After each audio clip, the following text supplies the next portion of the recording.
Hello everyone. Episode की शुरुआत में जब म्यूंग दाग से पूछता है कि वो उसे हर चीज बताए, तो ताग भी प्रिटेंड नहीं कर पाती कि उसे जीने मरने से कोई फर्क नहीं पड़ता। एंड वो काफी रोते हुए उसे बताती है कि वो जीने की कितनी ज्यादा इच्छा रखती है। वो अपने भाई के साथ जीना चाहती है, म्यूंग के साथ जीना चाहती है, नाजिना के साथ जीना चाहती है, अपनी आंटी के साथ जीना चाहती है। देन म्यूंग भी उससे कहता है कि मैं भी जीना चाहता हूँ, जिससे कि मैं तुम्हारे साथ मर सकूं। ताक उसी आइलैंड पर रहने के लिए आई थी जहाँ वो इससे पहले रहा करते थे। तो वो म्यूंग को अपने और अपने भाई के बचपन की बातें बताती है एंड कहती है कि जब मेरा भाई मुझसे पूछता था कि हमारे मॉम डैड कहाँ चले गए, तब मेरे पास उसे कुछ देने के लिए आंसर नहीं होता था। लेकिन फिर मुझे इन स्टार्स को देख के लगा कि शायद वो वहां भी चले गए हैं। देन म्यूंग भी कहता है कि हाँ, वो सभी वहां पे जाके एक साथ एक दूसरे से मिल जाते हैं। देन वो ताक के लिए अपना हाथ बढ़ाता है जिसपे उसका वही ब्रेसलेट था एंड ताक भी उसे ले लेती है। डाइटियस ने अपने पोती को पानी दे रही होती है जिसपे कि अभी एक छोटा सा प्लार आ चुका था। बॉस ऑफिस में आके काफी गुस्सा होता है जब उसे पता चलता है कि नाजिना ने उसके दोस्त के ऑफर को ठुकरा के उसके ऊपर लैपटॉप फेंक के मारा एंड वो उसे बुलाने के लिए कहता है। देन वो चा को भी जाके डांटता है कि मैंने सुना है तुमने भी नाजिना को मेरे दोस्त को सॉरी बोलने के लिए नहीं कहा था, बल्कि मेरे दोस्त को ही सुनाई थी। तुम्हें पता भी है वो कितना अमीर आदमी है। मैंने सिर्फ ऐसी इससे दोस्ती नहीं कर रखी है, उसकी वजह से ही हमारा ऑफिस चल रहा है। नाजिना को माफी मांगने के लिए बुलाओ एंड अगर वो आने से मना करे तो कम से कम उसे लैपटॉप के लिए पैसे देने के लिए तो तुम बोल ही सकते हो, जो कि मेरे ऑफिस का था। चा कहता है कि आप उसे मेरे सैलरी में से काट लेना, लेकिन बॉस कहता है कि क्या तुम्हें इतनी सैलरी मिलती है कि मैं उसमें से लैपटॉप की कॉस्ट भी काट लूं। एंड चा कहता है कि तो आपको पता चल ही गया कि आप हमें कितनी कम सैलरी देते हैं। उस पर उसका बॉस से और भी ज्यादा सुनाने लगता है कि तुम्हें पता भी है यहाँ पे तुम कुछ काम भी नहीं करते तब भी तुम्हें पैसे मिलते हैं, बाहर जाके देखो जॉब की कितनी कमी है एंड लोग लाइनों में लगे हुए हैं। लेकिन चा कहता है कि मुझे ये जॉब नहीं चाहिए, मैं रिजाइन कर रहा हूँ। बॉस कहते हैं कि तुम ऐसे कैसे बोल सकते हो, अपने पापा के बारे में तो सोचो, जिसका मैंने सुना है कि वो काफी अच्छा बिजनेस करते हैं और मैंने ये भी सुना है कि वो बिल्डिंग्स खरीदते हैं। चा कहते हैं कि आपने ये कहाँ सुना, एंड अगर सुना है तो सही सुना है। मैं आपको ये बात भी बता दूं कि जिस बिल्डिंग में तुम यहाँ पे बैठे हुए हो वो बिल्डिंग भी मेरे पापा की है। एंड ये बोल के वहां से चला जाता है। ताक म्यूंग को इस आइलैंड की अलग अलग जगह पे घुमाने के लिए लेके आती है, जहाँ वो उसे बताती है कि यहाँ मैं नाजिना से फर्स्ट टाइम मिली थी जब वो दीवार पे से कूद के आई थी। फिर हम दोनों फ्रेंड्स बन गए एंड उसने मुझे बोला कि मैं भी उसे के स्कूल में एडमिशन ले लूं। ताक उसे ऐसे ही हर जगह पे नाजिना सुन और अपनी आंट की बातें बता रही होती है कि जैसे हम दोनों ऐसे ही टहल रहे हैं। ऐसे जब सुन छोटा था तो उसने आंट को किसी के साथ ऐसे ही घूमते हुए देख लिया था एंड उसने मेरे पास आके कहा था कि हमने अपनी आंटी को भी शायद अब खो दिया है, वो भी हमारे पास नहीं आएंगी। जिसके बाद मैंने जॉब छोड़नी स्टार्ट कर दी, सिर्फ इसलिए कि मेरी आंटी किसी से शादी कर सके एंड वो हमारे बड़े होने तक शादी का वेट ना करें, उन्हें भी पता चल जाए कि मैं काफी बड़ी हो गई हूँ। म्यूंग कहते हैं कि क्या तुम अब सच में बड़ी हो गई हो, एंड ताक कह रहे कि नहीं, अभी मैं ग्रो हो रही हूँ, मैं भी ग्रो कर रही हूँ। चा काफी गुस्से में अकेला खेल रहा होता है एंड ली हियन उसे देख रहा होता है। देन वो भी खेलने के लिए आता है एंड उसे कहते हैं कि चलो बैट लगाते हैं, जो भी जीतेगा उसे दूसरे की बात माननी होगी। चा कहता है कि तुम क्या मांगोगे, जिसपे लियोन कहता है कि मैं तुम्हारी कार लूंगा या फिर कुछ और भी। देन ये दोनों मैच करते हैं जिसमें लियोन हार जाता है। वो पूछता है कि तुम्हें अब क्या चाहिए, जिसपे लियोन कहता है कि मैं इस चीज को बचा के रखूंगा जब टाइम आएगा जब तुमसे मांगूंगा। देन घर पे जाके चार्ली लियोन से कहता है कि तुम्हें मेरी कार चाहिए थी ना, तो तुम उसे ले सकते हो। लेकिन लियोन कहता है कि मुझे ऐसे नहीं चाहिए, मैं उसे जीत के हासिल करूंगा। लियोन अपने कैफे में बैठा हुआ इस बारे में ही सोच रहा होता है जो कुछ भी उसे चा ने कहा था कि वो उसे बाद में मांगेगा। तभी वहां पे नाजिन आके कहती है कि चलो डेट करेंगे, मैं तुम्हारे साथ 3 डेट पे जाऊंगी क्योंकि मुझे देखना है कि ये बस ऐसे ही फीलिंग्स तो नहीं है। एंड हाँ, इन तीनों डेट्स के लिए हमेशा पहले कौन, मैं तुम्हें करूंगी एंड तुम मुझे कभी नहीं बताओगे कि हमें कब डेट पे जाना है, ना तुम्हें मुझे इस बारे में कॉल करनी है। लेकिन हाँ, उस डेट के लिए थोड़ा टाइम है। लिहिन भी कहता है कि ठीक है चलो, मैं इंतजार करूंगा। देन नाजिन वहां से निकलते हुए चा को वो कॉल करके बता रही होती है कि उसने लिहिन को डेट के लिए पूछा है, लेकिन वो तो उसे सामने से ही मिल जाता है, जो कि उसे कहता है कि हमें एक दूसरे के साथ कॉन्ट्रैक्ट तोड़ लेना चाहिए। वैसे भी जैसे मैं तुम्हें बता रहा हूँ तुम ऐसे नॉवल लिख ही नहीं रही हो और शायद तुम मेरा फेस अब नहीं देखना चाहती। नाजिना कहती है कि ऐसा कुछ नहीं है, और क्या तुम सिर्फ ये वर्क के लिए ही कर रहे हो, मुझे तुम्हारे साथ ही काम करना है क्योंकि मुझे टॉप 10 राइटर्स में भी तो शामिल होना है। चा कहता है कि अगर ऐसा है तो मुझे टेक्स्ट कर दिया करना। एंड ये बोल के वहां से जाने लगता है, जिसपे नाजिना कहती है कि अगर तुमने मुझसे कॉन्ट्रैक्ट तोड़ लिया तो मैं लिहिन को बता दूंगी कि तुमने मुझे किस की थी। चा कहते हैं कि तुम ऐसा करोगी क्या, चलो ठीक है, उसे बता देना, मेरे ऊपर कोई ऐसा नहीं होगा, लेकिन मुझे नहीं लगता कि तुम में इतनी हिम्मत होगी कि तुम उसे बताओगी। ये बोल के चा वहां से जाने लगता है। काफी ज्यादा स्नोफॉल हो रही होती है तो चा उसके लिए वापस आता है, उसे अम्ब्रेला देके वहां से जाता है। तभी नाजिना के पास किसी की कॉल आ जाती है। ताक सोच रही थी कि अब वो सभी से दूर इसी आइलैंड पे रहा करेगी। म्यूंग उसे कहता है कि मेरी एक विश है, जो कि मेरी बर्थडे विश है। जैसे कि तुमने मेरा बर्थडे सेलिब्रेट किया था एंड तुम्हें मेरी विश पूरी करनी थी। देन उसे कहता है कि मुझे इसके लिए माफ करना। एंड ताक देखते हैं कि म्यूंग ने सभी को वहाँ पे बुला लिया है। ताक की आंटी उसे आके गला लगा लेती है एंड उसे बिना कुछ कहे ही बोलती है कि चलो हम सब लंच करते हैं। एंड ऐसे रिएक्ट करती है जैसे कुछ भी ना हुआ हो। रात को ताक की आंटी के हस्बैंड यानी कि केविन ताक को काफी ज्यादा समझाते हैं। ताक भी कहते हैं कि मुझे लगा था मैं सबको बचाने के लिए यहाँ पे आ रही हूँ, जिससे किसी को मेरे लिए बुरा ना लगे, लेकिन शायद ये मेरा डर था और मैं काफी ज्यादा डरपोक हो रही थी। केविन कहता है कि मैं ये चाहता हूँ कि तुम मुझे भी अपनी फैमिली में शामिल करो। हम सभी एक फैमिली है एंड तुम्हें ऐसे अलग नहीं रहना चाहिए। तुम्हें हर बात हम सबसे डिस्कस करनी चाहिए और हम तुम्हारी सर्जरी काफी अच्छे डॉक्टर से काफी अच्छे हॉस्पिटल में कराएंगे, इसलिए तो हम यहाँ पे आए हैं। लेकिन ये तो ताक को ही पता था कि उसकी सर्जरी के बाद भी वो मर जाएगी। ताक की आंट म्यूंग को अपनी हेल्प करने के लिए कहती है एंड देन उसे थैंक यू कहती है कि उसने उन्हें यहाँ पे बुलाया, यहाँ का पता बताया एंड कहती है कि मुझे बहुत ज्यादा चिंता हो रही थी। म्यूंग भी कहता है कि ताक को भी आपकी काफी ज्यादा चिंता हो रही थी एंड वो जितने टाइम भी यहाँ पे रही वो आप तीनों के बारे में ही बात कर रही थी। ताक की आंट कहते हैं कि भले ही मेरी शक्ल ताक की मॉम से बिल्कुल मिलती हो, लेकिन हमारी पर्सनैलिटी बिल्कुल चेंज है थी। मेरी बहन काफी ज्यादा काम थी, लेकिन मुझे काफी ज्यादा गुस्सा जाता है। लेकिन जब मुझे पता चला था कि वो मर चुकी है तो मुझे ऐसा लगा था कि मैंने अपने आधे हिस्से को खो दिया है।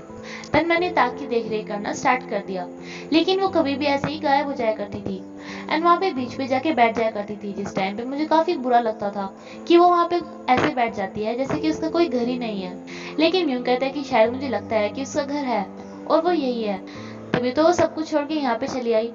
नाजिना सुनको समझाती है कि उसकी बहन ये प्रिटेंड करने में काफी अच्छी है कि जैसे उसे कुछ भी ना हुआ हो, लेकिन उसे अपनी बहन की केयर करनी चाहिए एंड उसके ऊपर नजर रखनी चाहिए कि वो सही भी है या नहीं, या फिर सही रहने का ऐसे ही नाटक कर रही है। ये सुन के सुन रोने लगता है, उसे काफी बुरा लगता है। तभी उसके पास लीहिन का कॉल आता है जो कि उसे अपने कैफे के बारे में कुछ पूछ रहा होता है।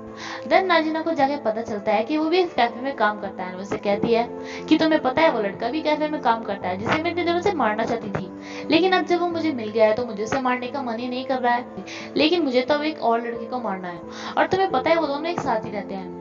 सुन कहता है कि अच्छा तो तुम अब सेकंड वाले पर्सन को लाइक करती हो, लेकिन नाजिना कहती है कि नहीं नहीं, मैंने तो फर्स्ट वाले पर्सन को डेट के लिए पूछा है। सुन कहता है कि शायद तुम काफी कंफ्यूज्ड हो, तुम मारना किसी और को चाहती हो, डेट किसी और के लिए कर रही हो। मुझे लगता है कि तुम सेकंड वाले पर्सन को लाइक करती हो। देन सभी लोग डिनर करते हैं जिसमें सभी अपने खाने में से थोड़ा थोड़ा ताक को दे रहे होते हैं एंड फिर थोड़ा सा अपना खाना ताक की मॉम भी म्यूंग को भी देती है एंड म्यूंग उसे खाता भी है जबकि उसे खाना नहीं होता।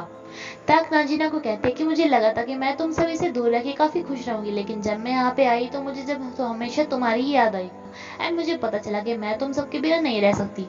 नाजिना भी कहती है कि चलो अब से हम दोनों फ्रेंड्स लास्ट टाइम तक एक साथ रहेंगे एंड हम दोनों को फालतू की टेंशन नहीं लेनी चाहिए और अब से हम अपना पैसा पानी की तरह बहाएंगे। क्या फायदा इतनी टेंशन लेके, बॉस कितनी बकवास सुन के। देन ये दोनों काफी टाइम एक साथ स्पेंड करती हैं, जहाँ पे बातों बातों में नाजिना अपने लैपटॉप फोड़ने वाले इंसिडेंट के बारे में बताती है। कहती है कि मुझे चाह को लैपटॉप के लिए पे करना होगा। ताक पूछते है कि क्या तुम चाह को लाइक करते हो। नाजिना कहती है कि तुम्हें क्या लगता है मैं पागल हूँ, मैंने तो लीहुन को डेट करने के लिए पूछा है और तुम्हें पता है कि लीहुन का कैफे उसी बिल्डिंग के नीचे है जिस बिल्डिंग में तुम्हारा ऑफिस है। ताक भी कहते हैं कि क्या वो लीहुन है जो कि इतना ज्यादा हैंडसम है। नाजिना भी कहती है कि क्या वो इतना हैंडसम है। ताक कहती है कि तुम ऐसा कैसे कर सकती हो, मुझे तो लगा तुम चाह को लाइक करती हो। म्यूंग भी काफी दूर अकेला खड़ा हो उनकी ये बातें सुन रहा होता है जो कि काफी ज्यादा खुश होता है, लेकिन तभी उसे डाइटी दिखाई देती है जो कि अपने पौधे में पानी देते देते नीचे गिर जाती है। म्यूंग ताक से आके कहता है कि मैं हॉस्पिटल में जा रहा हूँ, मैं जल्दी तुमसे आके मिलूंगा। ताक भी समझ जाती है कि जरूर डाइटी को कुछ हुआ है, इसलिए म्यूंग वहाँ पे जा रहे हैं। वो भी उसे कहती है कि मैं भी तुम्हारे साथ चलूंगी। ताक जल्दी से अपना सामान लेने के लिए जाती है, लेकिन म्यूंग उसे बिना बताए अकेले ही वहाँ पे चला जाता है जो कि जाके डाइटी को कहता है कि तुमने मुझे इसके बारे में बताया क्यों नहीं। डाइटी कहती है कि मैं ठीक हूँ। म्यूंग कहता है कि मुझे पता चल गया कि प्यार दर्द लाता है, मुझे किसी को भी प्यार नहीं करना चाहिए था। देखो ना अब तुम जा रही हो, मुझे कितना ज्यादा बुरा लग रहा है। लेकिन डाइटी उसे समझाते हुए कहती है कि कोई बात नहीं, सब कुछ ठीक है, मैं दोबारा से जन्म ले लूंगी।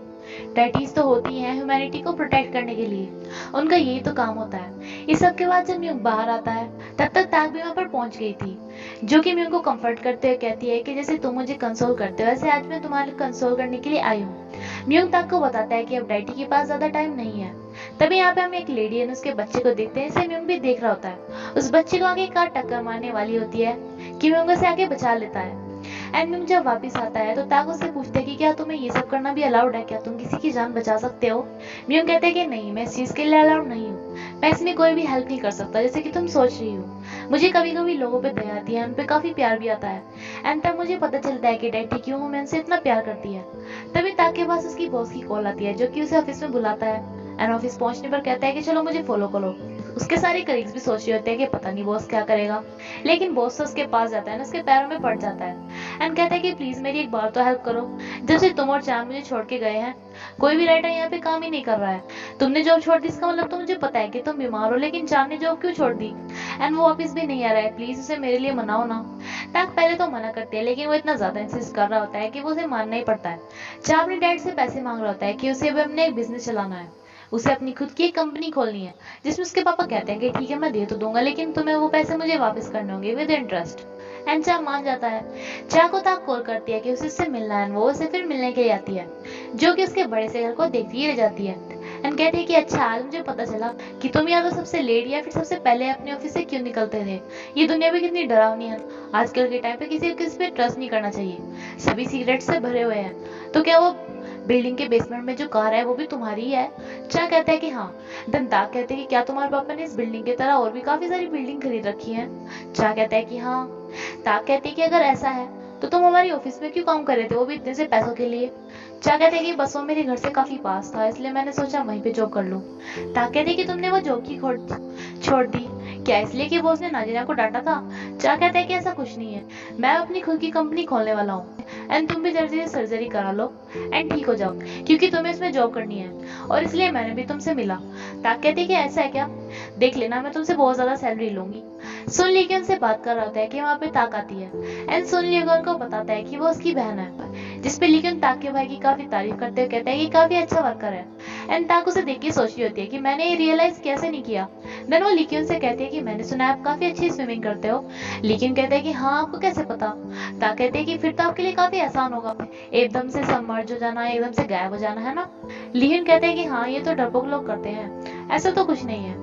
ताक उसे सुना रही थी कि वो नाजिना को छोड़ के एकदम से गायब हो गया था एंड उसका भाई उसे कहते हैं कि ताज तुम्हें क्या हो रहा है, तुम क्या पूछ रहे हो उनसे। ये सब बोल के ताक वहां से चली जाती है। नाजिना सोच रही होती है कि वो अपने इस नॉवल को बंद कर दे। तभी उसे चा की बात याद आती है जिसने उसे कहा था कि उसे अपने मेन कैरेक्टर के को चेंज करना चाहिए। नाजिना को याद आता है कि चा ने उसे बोला था कि वो उसके हर नॉवेल्स को पढ़ता है, इसलिए अपने नॉवल की कहानी को चेंज करते हुए लिखती है कि जो मुझे रिजेक्ट करके गया था मैं बैठी उसका ही वेट कर रही थी अब तक, बट तभी मेरी लाइफ में एक और लड़का आया एंड एज एक्सपेक्टेड चा ही पढ़ रहा होता है। ताक में उसे बातें करते अपने घर जाती है तो वो देख के हैरान हो जाती है कि आज फिर से मैं उससे घर के साथ अपना घर अटैच किए हुए था इतने दिनों के बाद। ताक को काफी अच्छा लगता है कि काफी दिनों बाद ऐसा टाइम आया था एंड ताक उनसे कहती है कि तुम अब तब से अब तक बिल्कुल भी नहीं बदले और मुझे याद है कि तुमने मेरे लिए उस दिन लाइट्स ऑफ की थी, उस टाइम में जाग रही थी। ताक के आंट उस हॉस्पिटल में जाती है जहाँ पे वो म्यूंग से मिली थी जिसने उसे बताया था कि ताक की सर्जरी हो सकती है जिसके बाद वो ठीक हो जाएगी, लेकिन नर्स उसे बताती है कि इस नाम का यहाँ पे कोई डॉक्टर नहीं है। वो उसे सभी डॉक्टर्स के नाम की लिस्ट भी दिखाती है लेकिन उसमें भी उसे वो नाम नहीं मिलता। वो काफी ज्यादा परेशान थी इस बात से। तभी वहाँ पे एक और पेशेंट उन्हें बताती है कि शायद आपने उसी घोस्ट को देखा होगा जो कि इस हॉस्पिटल के आसपास फिरता रहता है एंड यहाँ पे कई सारे लोगों ने उसे एक बार तो देखा है लेकिन उसके बाद उसे नहीं देखा। और आपने अभी कहा कि आप अपनी भतीजे के साथ उसे साथ आई थी, तो शायद वो लड़की भी उससे मिली हुई हो और उसने भी आपसे झूठ बोला हो। ये सुनते इनकी तबीयत एकदम से खराब हो जाती है। ताक चांद को देख के बोल रही होती है कि अगर दूसरा जन्म होता हो तो काश मेरा ऐसा जन्म हो जैसे चांद का होता है, जो कि हमेशा एग्जिस्ट करता है, कभी भी जन्म नहीं लेता। म्यूंग ताक से कहता है कि अगर तुम टाइम में वापस चली जाओ तो तुम क्या चेंज करोगी। अगर मैं गया तो मैं तो कुछ भी चेंज नहीं करूंगा, लेकिन मुझे लगता है कि अगर तुम वापस जाओगे तो तुम जरूर चेंज कर दोगी कि मैं तुमसे ना मिलूं। ताक कहते कि नहीं, मुझे इस बात का कोई रिग्रेट नहीं है एंड देखो डैडी ने मुझे ये दिया था एंड कहा था कि जो भी इसके अंदर होने वाला है वो सब मेरे प्यार के ऊपर डिपेंड करता है, लेकिन मैं तुम्हें दे रही हूँ, मुझे बिल्कुल भी डर नहीं लगता एंड अब मैं बिल्कुल नहीं डरूंगी। तभी ताक के पास हॉस्पिटल से कॉल आ जाता है, वो अपनी आंट के पास जाती है जो कि उससे काफी ज्यादा नाराज होती है एंड कहती है कि मुझे हॉस्पिटल में आके पता चला है कि वो डॉक्टर नहीं है, इसका मतलब तुम ही सिर्फ उसे लेके आई थी यहाँ पे सिर्फ मुझे ये बताने के लिए कि तुम्हारा ऑपरेशन हो सकता है, यानी कि वो झूठ बोल रहा था, तुम्हारा ऑपरेशन नहीं हो सकता। क्या ये सच है? ताक कहते हैं कि हाँ, मैं सर्जरी के बाद भी जिंदा नहीं रह सकती और यही सच है। ताक की आंट से रोते रोते और चिल्लाते हुए बोलने लगती है कि तुम हॉस्पिटल में एडमिट क्यों नहीं हो रही हो, तुम्हें होना चाहिए एंड यही बोलते बोलते उनकी तबीयत और ज्यादा बिगड़ जाती है और फिर से बेहोश हो जाती है। केविन ताक को बाहर ले जाते हुए कहता है कि अभी तो अपने आर्ट से थोड़ा दूर रहो, तुम्हें देख के उनकी तबीयत दोबारा से शायद बिगड़ जाएगी। ताक भी उनकी बात मान के बाहर चली जाती है। म्यूंग ताक का वेट कर रहा होता है क्योंकि 12 बजने में सिर्फ कुछ ही टाइम बाकी होता है एंड उसे रिचार्ज करना होता है। ताक बाहर जा ही रही होती है कि उसे डाइटी दिखाई देती है, जिसे वो आके कहती है कि मुझे समझ में नहीं आ रहा है कि मैं क्या करूं, प्लीज आप मेरी हेल्प करो, मैं मरी जाऊंगी चाहे मैं कुछ भी ट्राई करूं। डाइटी कहती है कि मैं तुम्हारी हेल्प कर सकती हूँ। ताक कहते हैं कि क्या आप मुझे जिंदा रख सकती हो। डाइटी कहती है कि नहीं, मैं ऐसा नहीं कर सकती, मरना तो तुम्हारी फेट में है, लेकिन मैं तुम्हारे म्यूंग की किस्मत को थोड़ा बदल सकती हूँ। मैं तो डूम को तुम्हारी जिंदगी से रिमूव कर सकती हूँ या फिर तुम्हें उसकी जिंदगी में से। देन तुम किसी और नॉर्मल पेशेंट की तरह ही रहोगी, जिसे इस बात की चिंता नहीं होगी कि उसे कोई विश करनी है दुनिया को खत्म करने की। एंड तुम्हारा कॉन्ट्रैक्ट जो कि तुमने म्यूंग के साथ किया था वो भी टूट जाएगा, वो भी बिना कुछ किसी को पता चले, ना तुम्हें कुछ पता होगा ना उसे कुछ पता होगा। लेकिन ये सब कुछ तुम्हारी चॉइस के ऊपर डिपेंड करता है, इससे शायद तुम अपने प्यार को बचा पाओगी। ताक काफी ज्यादा सोच में पड़ जाती है। तभी डाइटी उसे कहती है कि तुम्हारे पास ज्यादा टाइम नहीं है, तुम जल्दी मुझे बताओ क्योंकि मेरे पास अब काफी कम टाइम बचा है। एंड तभी उसे एकदम से वॉमिट हो जाती है। म्यूंग जो कि ताक का वेट कर रहा होता है, उसके हाथ में से एकदम वो क्रिस्टल नीचे गिर जाता है एंड टूट जाता है। एंड गोडेस को वोमिट ब्लड वाली वोमिट हुई थी, उसकी तबीयत और ज्यादा बिगड़ जाती है। एंड ताक को भी लगता है कि डैडी के पास ज्यादा टाइम नहीं है, इसलिए उसके पास भी ज्यादा टाइम नहीं है चूज करने के लिए। एंड म्यूंग को भी सबके बारे में शायद पता चल जाता है। एंड ये एपिसोड यहीं पे खत्म होता है फ्रेंड्स आई होप कि आपने मेरे सेकंड चैनल भी जरूर सब्सक्राइब कर लिया होगा, एंड अगर नहीं किया है तो प्लीज कर लो, जिसका लिंक आपको डिस्क्रिप्शन में मिल जाएगा। Thank you.